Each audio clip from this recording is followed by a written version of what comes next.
Hiya,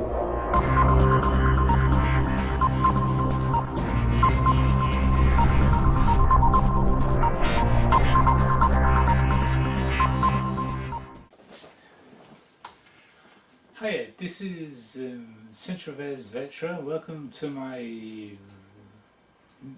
review of Michael Jackson's Moonwalker. It was an anthology film from 1988 and it's directed by Colin Chilvers and Jeremy Kramer.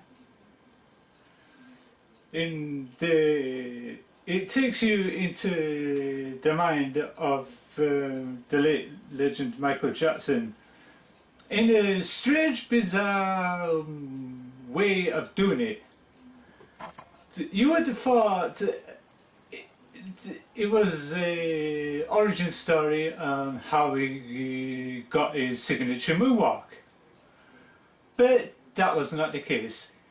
It was nothing more, nothing less, but two acts of the 1 hour 45 minute runtime was basically a collage of his achievements through his career in bizarre styles of animation, anything from claymation to rotoscoping and all sorts of other weird pieces of animation bundled in together.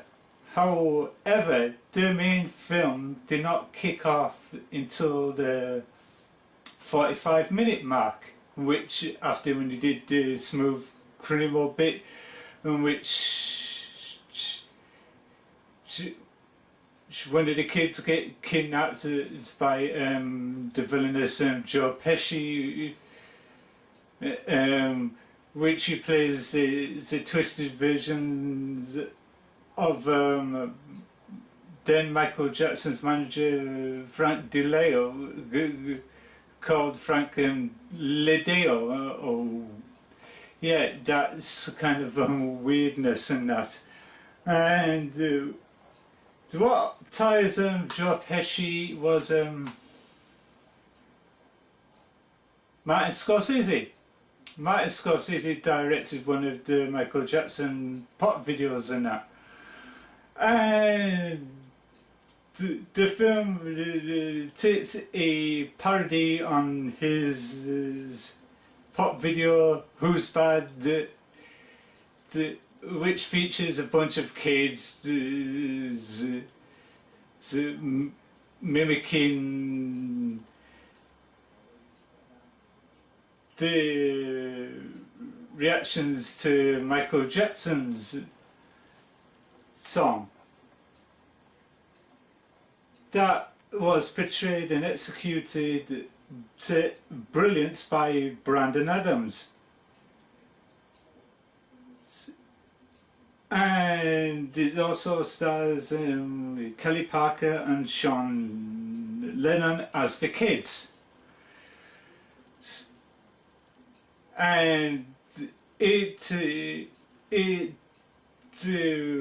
when the film really kicks off, it delves into the story of Michael Jackson and a couple of other kids go to his lair to rescue the girl. And as when that happens is he gets cornered by Joe Pesci and his thugs, and as when they bat to overpower him, the electric storm rises over and he screams, "Let him go," and it roars and smashes all the lights and that. But it takes a weird, ugly turn where he turns into a metallic zombified abomination. Then he starts transforming into a robot, then into a robot. He transforms into a futuristic TIE fighting type of plane, and to fought Joe Pesci and etc. That was the only bit I like about the entire film, but rest of it I didn't care for because it was taking it way too long. I felt that the smooth criminal bit where it transforms into a robot and that could have done as a standalone short film like he did with Thriller, which the story of Thriller is stars Michael Jackson and his girlfriend Ola Ray at the cinema, eating popcorn, getting up to hijinks as young star-crossed lovers do, watching this horror film. And in the horror film, they also plays the sweethearts in the werewolf spoof and that, which he turns into a werewolf after when he teases her there's no more gas and that. Then it says a quick homage to See You Next Wednesday, but you know, my recollection of See You Next Wednesday was a fake porn film done as a bit of a teaser for An American Werewolf in London. Then both of them waltz out, then it goes into when it says Thriller, and then he still carries on the story in song and that, which all the zombies raise up from the ground, and with no explanation he becomes one of them. They started shuffling and shrugging and doing all that lot and etc. Which the Thriller dance ended up being a emo in Destiny. And try to replicate that years later, did not quite take off when he trying to make it out something about moonwalking. It really wasn't. Which I find the title of the film, Michael Jackson Moonwalking, was a bit kind of misleading title for a film, when it's, like I said, it was 0.5% of a collage or slash montage of his achievements and that. Then the other half of it was a short special effects masterpiece and that. When I was a kid I did see it originally and I was bowled over on how they made Michael Jackson into a robot and that.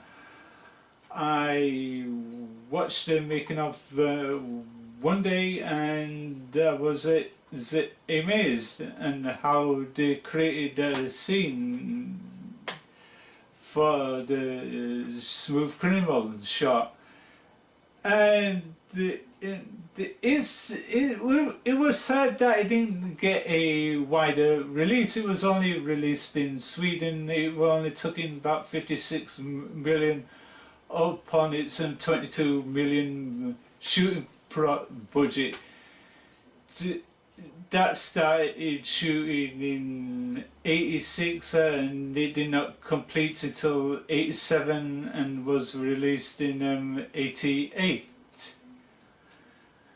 By then it took way too long to film in that because it had so many elements into a 1 hour 45 minute runtime film. And over the years it made a resurgence and the fans wrote up about how much they loved it, and some other fans wrote on various sites there how much disappointed they was about the film. They were expecting more and better, but sadly it did not capture the same magic as Thriller did, which is a total golden masterpiece. So, and yeah, and the various sites and that I give the very low ratings and that, due to the fact that the first two acts felt drawn out and felt like I was watching an extended MTV music compilation showreel highlighting Michael Jackson, and some people also said it felt like that was watching a long commercial for his CD Bad at the time, which was the songs in Moonwalker was based off his CD Bad, and that. But they showed you a slight snippet of